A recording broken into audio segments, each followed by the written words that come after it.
Oh, good. You're awake. Don't struggle too much. I know what this looks like, but I promise I'm not going to kill you. Your rope's too tight? I can loosen them a little. Sadly, the gag has to stay on. You see, I can't have you interrupting me while I create my masterpiece, or while I tell you how we came to be here.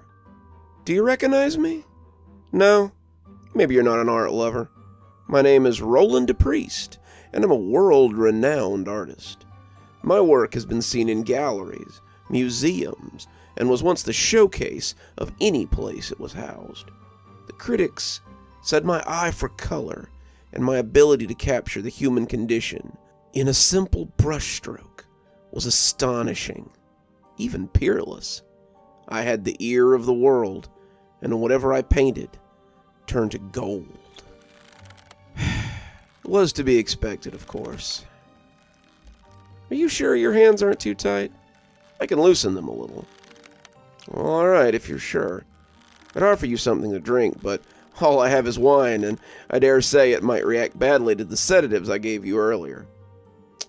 Come on, don't act upset. I told you I'm not going to hurt you. Where was I? Ah, my rise to fame. My genius was to be expected, after all.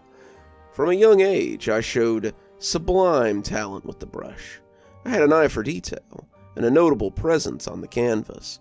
I was soon invited to study at some of the greatest art schools in the world, where my talent was honed and molded by some of the greatest artistic minds of our time. I debuted my first serious piece when I was 13 years old. By the time I was 14, I had my first gallery showing, and for my 18th birthday, I was honored to have one of my paintings hung in the Metropolitan Museum of Art, alongside the greatest works of our time. It didn't stop there, though. My work was hung in the Louvre in France, the Acropolis Museum in Greece, and even the Prada in Madrid. Every serious art critic said they wished they could see in my mind so they might glimpse my genius firsthand. For several years, I was the toast of the art world. Sadly, though, it only made my fall more spectacular. What? What's wrong? Why do you look so scared?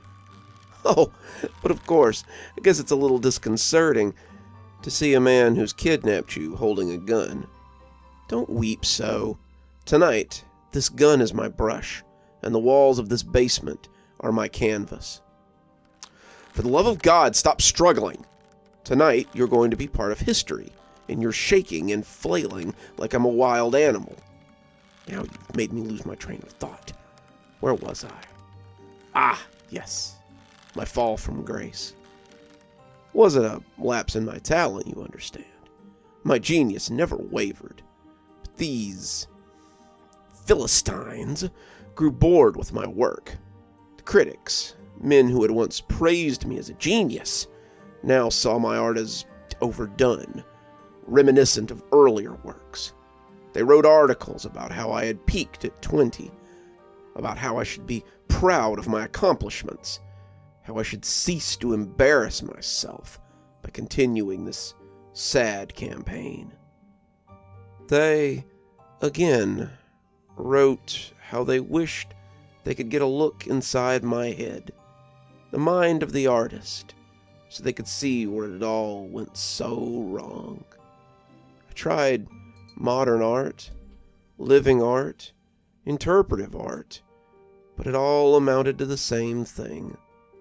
The loving eye of the public had turned from me. And now, it's come to this. Why do you continue to struggle and weep? I've already told you that I'm not going to hurt you. No.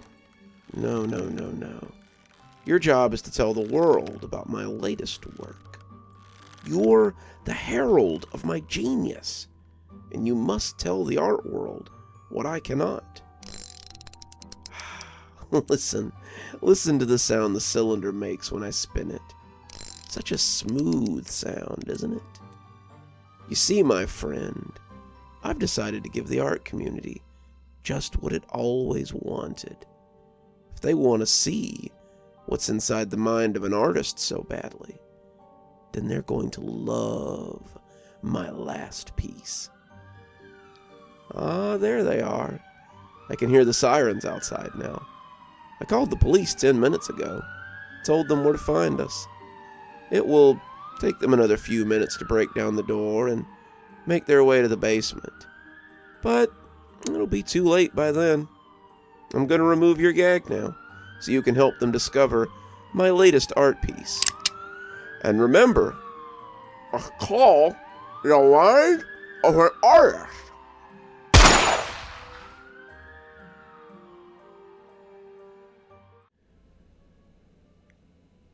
Good evening, everyone. It's me, Dr. Plague. Thank you so much for joining me for tonight's story.